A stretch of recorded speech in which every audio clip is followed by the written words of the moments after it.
Bonjour à tous, j'espère que vous allez excellemment bien. Aujourd'hui, on va faire la présentation de l'étape numéro 3 du Tour d'Italie. Troisième étape en Hongrie, dernière étape en Hongrie. Je rappelle que demain, journée de transfert, journée de repos, donc il n'y aura pas de course demain.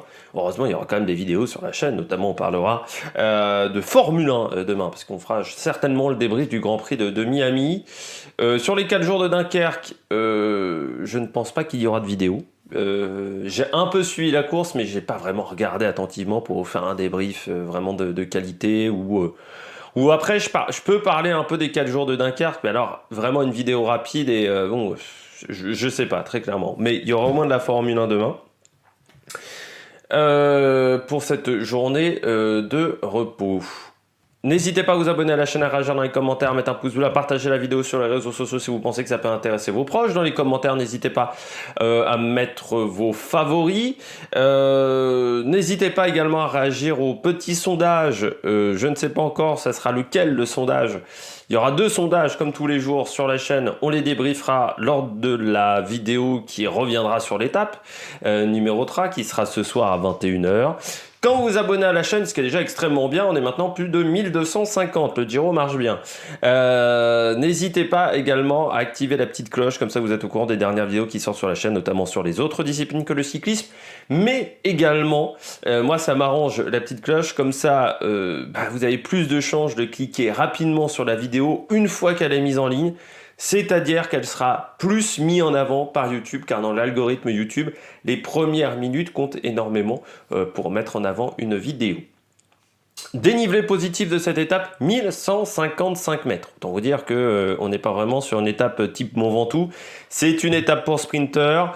La dernière étape de ce triptyque hongrois qui fera le tour du lac Balaton, donc qui est un grand lac important de la Hongrie. En Hongrie, il y a le Danube et le lac Balaton. Voilà, c'est pour vous dire un petit peu l'importance de ces deux points d'eau, j'ai envie de dire.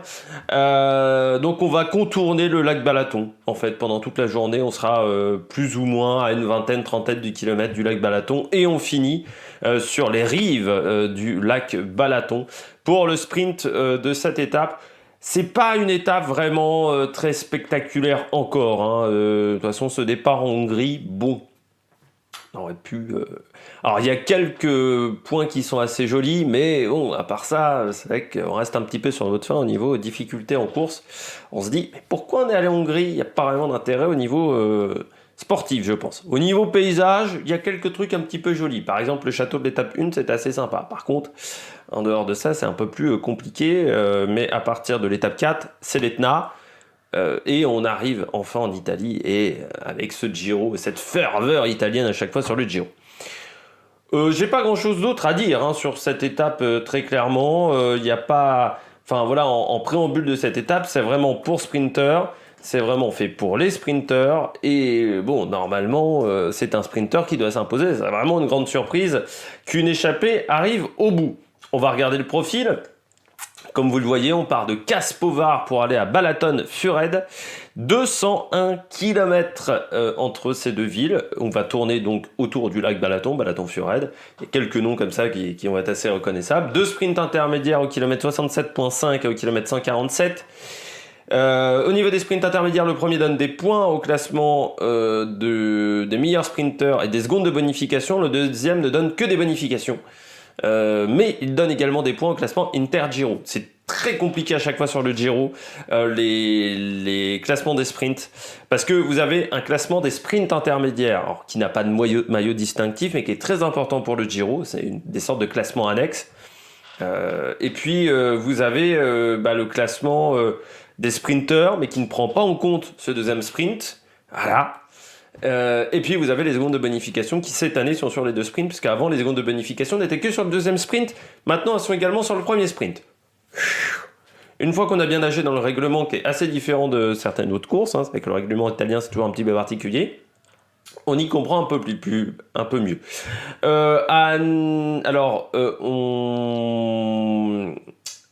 On aura également une montée. La côte de Tiani, 1,6 km à 3,1%, côte de 4e catégorie. Cette côte qui se situe à une quinzaine de kilomètres de l'arrivée. La côte de Tiani, bon, c'était vraiment pour mettre un classement de la montagne dans la journée. Hein. 3,1%, voilà, 4,5%. J'ai à peu près 4,4 de moyenne sur le premier kilomètre, et puis après, bon, c'est plat, hein, faut pas déconner non plus. Bon, c'est une côte d'un kilomètre à 4,4%, et ça devrait pas suffire pour faire la différence au niveau des sprinters. Il faudrait vraiment que ça monte très très vite pour que ça fasse la différence. Le final de cette étape, donc du côté de Balaton-Fured, donc quand on quitte Tiani, là on longe déjà le lac Balaton à ce moment-là. La descente de cette côte n'est pas, c'est rectiligne. Et ensuite, dans le final, on a vraiment peu de virages dangereux sur le papier dans le final de cette course. On a une petite épingle, mais qui est encore à plus de 10 km de l'arrivée, et elle me semble assez large. Et ensuite, dans les 5 derniers kilomètres, en fait, on va faire une grande courbe. Mais la courbe va s'étaler au moins sur 2 km. Donc ça va être vraiment une grande courbe sur la droite comme ça pour longer le lac Balaton. Mais ça ne sera pas un gros virage, quoi. Vous voyez, hein, une courbe qui s'étend sur 2 bornes. Et puis ensuite, sur la dernière ligne droite, elle fait au moins 1,5 km, on va dire vraiment tout droit. Mais déjà avant, il n'y a pas de virage. Sur les 5 derniers kilomètres, il n'y a pas un virage technique. C'est-à-dire, le dernier virage important, il doit être à 8 km de l'arrivée. Ensuite, c'est ligne droite. Donc faire attention, c'est qu'il ne faudra pas être devant trop tôt. Et puis ça risque de faire un final un petit peu houleux. Mais on parlera de ça dans la stratégie. On va revenir sur l'histoire du Giro. Alors bien entendu, il n'y a pas eu d'étape en Hongrie, et puis j'allais pas vous faire le débrief de la première étape de nouveau. On va parler d'une troisième étape. On va revenir sur le Giro d'Italie 2010. Alors vous allez voir que l'étape numéro 3 va être le référentiel de cette journée, un petit peu. Ça va être un peu ce qui va être le plus important. On va souvent parler du 3 dans cette vidéo. Au départ, c'était pas fait exprès. Après, quand je me suis aperçu qu'on le voyait 2 fois, j'ai fait un petit peu exprès pour trouver des trucs avec le 3. Tour d'Italie 2010. Départ déjà en dehors de l'Italie. C'est la première fois qu'on partait aussi loin de l'Italie et qu'on avait ce schéma 3 jours de course, repos, enfin avec 3 journées de repos. On partait des Pays-Bas cette année-là. Tour d'Italie 2010, je crois que c'est même le premier Tour d'Italie d'Arnaud Démare. Je crois que c'est le premier grand tour d'Arnaud Démare. Je vérifie parce que j'ai oublié de vérifier avant. Pour la Groupama, à l'époque ça s'appelait comment? Ça devait être la FDJ tout court, non? Ou c'était la Française des Jeux. Comment ça s'appelait? L'équipe... Ah, vous savez, il n'y était pas. Je ne sais plus si c'était le... Je pense pas que c'était le premier grand tour. Je dois dire une connerie, non? Parce qu'il a commencé en 2011, il fait partie. Oui, il n'y avait même pas la Française des Jeux, en fait. Je suis en train de m'apercevoir, c'était l'année où vous pouvez encore inviter n'importe qui. Quick-step, oui, non, je dis une connerie.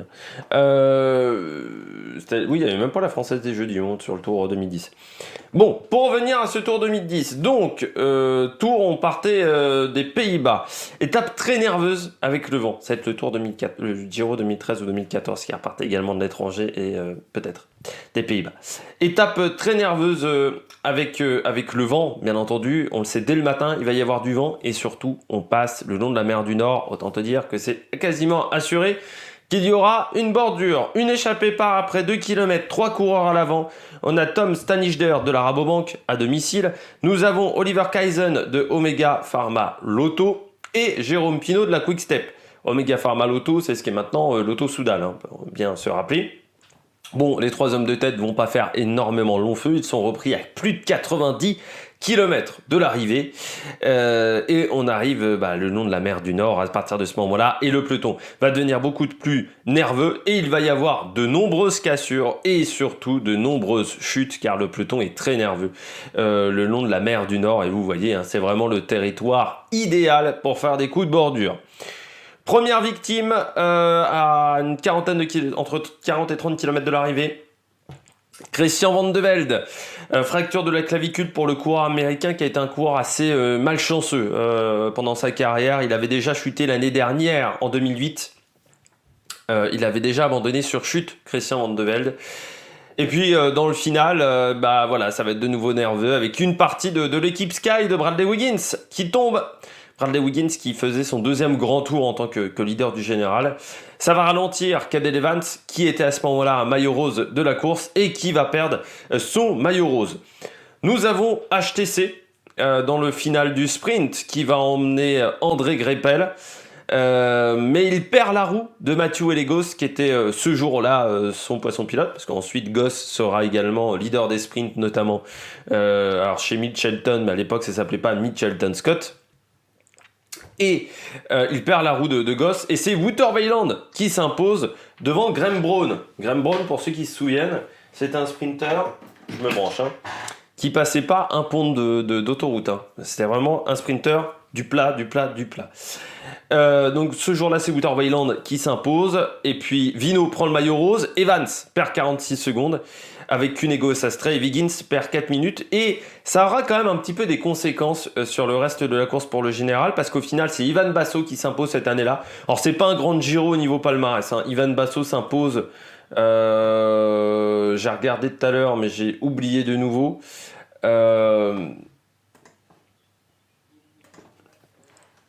c'est plutôt cette étape-là. Je ne sais pas si ça va me l'afficher rapidement, mais c'est pas un grand Giro en termes de palmarès, parce que Ivan Basso est jamais mis en difficulté, et Ivan Basso fait partie des coureurs qui étaient dans le groupe Vinokourov, donc dans le groupe des leaders du général. Il s'impose assez facilement.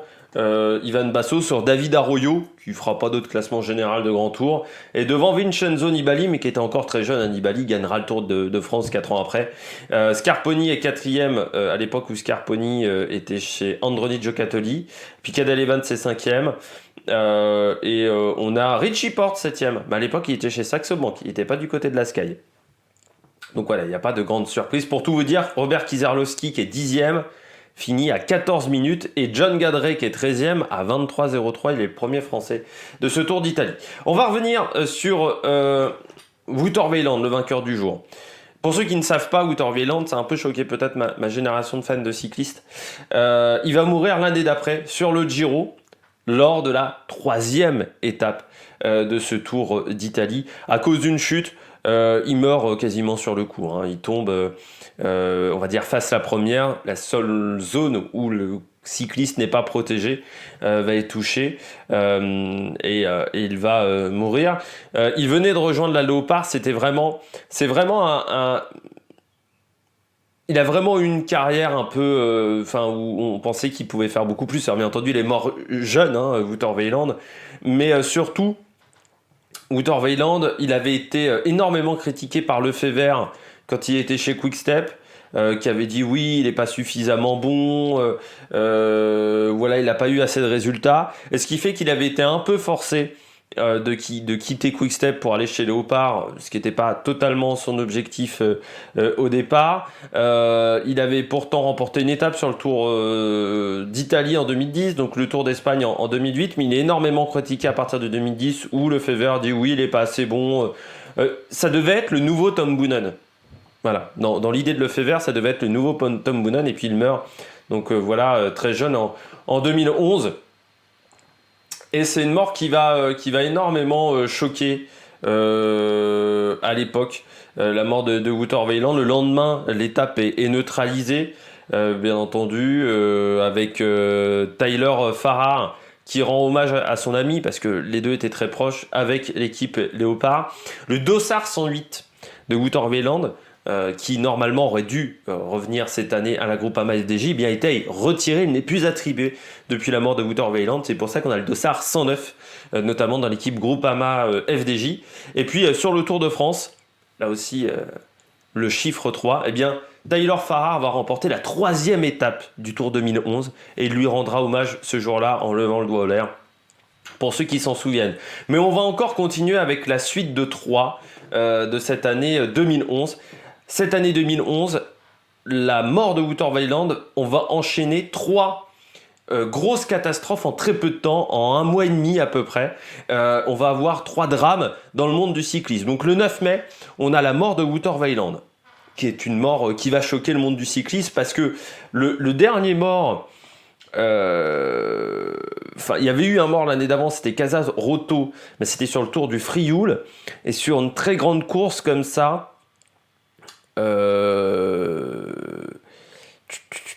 je crois qu'il faut revenir sur un grand tour. Sur un grand tour, il doit falloir remonter à Casartelli. Oui, Fabio Casartelli, donc 95, avec la mort sur le col du Portet d'Asciepe, donc il y a 13 ans auparavant, 13, 15 ans, 14 ans auparavant. Et la dernière grosse mort, c'était dans une épreuve, on va dire, un peu comme ça, World Tour, même si à l'époque ça n'existait pas, bah, c'était Andrei Kivilev sur Paris-Nice 2003. C'est cette mort même de Kivilev qui obligera, qui fera que l'UCI imposera le casque. C'est la mort de Kivilev qui imposera ça. Et puis on va enchaîner donc deux autres catastrophes. La première, c'est celle de la mort de Xavier Tondo, qui sera cours de la Movistar, qui est mort chez lui, écrasé par sa porte de garage. Donc ça va choquer également le cyclisme espagnol. Sa mort, c'est le 23 mai, 22 ou 23 mai. Moi, l'article vient du 23 mai. Mais voilà, donc c'était lundi, donc je pense que ça devait être le 22 mai 2011. Donc on enchaîne vraiment 20 jours après, on enquille. Et puis, on aura également le coma pendant très longtemps de Juan Mauricio Soler, maillot à pois sur le Tour de France en 2007 et qui va tomber sur le Tour de Suisse 2011, qui aura une fracture du crâne, il va rentrer dans le coma. Et puis, il va être obligé de prendre sa retraite ce jour-là. Donc, on va avoir voilà, 3 catastrophes en très peu de temps du côté du monde du cyclisme qui vont choquer énormément et qui vont nous rappeler que le cyclisme est un sport dangereux. On passe maintenant à la météo. Du côté de la météo, on aura un temps nuageux sur cette étape avec de gros nuages, 21-22 degrés. Vent d'est, 10 km/h. Il sera plutôt de dos au départ, puis après le premier sprint intermédiaire, il sera de côté, et ensuite à partir de Balaton-Guiriok, il sera plutôt de face, donc juste avant le deuxième sprint intermédiaire, il sera plutôt de face, donc à peu près 80 bornes de l'arrivée. Et dans la ligne droite finale, il sera également plutôt de face, mais 10 km/h grand maximum, ça ne devrait pas changer énormément de choses. Du côté de la course, du côté de la stratégie, je vois une échappée matinale sortir. Pas très importante parce qu'il n'y a encore pas grand chose à se mettre sous la dent, très clairement du côté des coureurs. Et il y aura la bagarre pour le classement de la fugitive, des fugitifs, le classement des fugitifs. Et puis après, dans le final, il faudra faire attention dans la préparation du sprint. Les équipes ne devront pas être devant trop tôt. Ça va être houleux. On va pouvoir remonter très facilement. Et il va falloir avoir un petit peu d'expérience sur ce type de sprint, c'est toujours très particulier. Du côté des favoris, moi j'ai mis Caleb Ewan, je pense qu'il va pas se faire avoir 2 fois. Et puis la chute, celle-là, il est bien énervé maintenant, Caleb Ewan.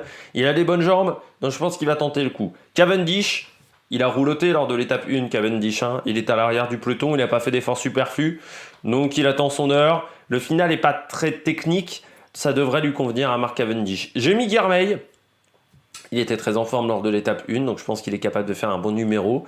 Et puis Intermarché a quand même une petite équipe. Il sait toujours très bien se placer, Girmay, parce qu'il fait aussi poisson pilote d'Alexander Christophe de temps en temps. Donc il a la science un petit peu du placement, Girmay. Donc il sait prendre les bonnes roues.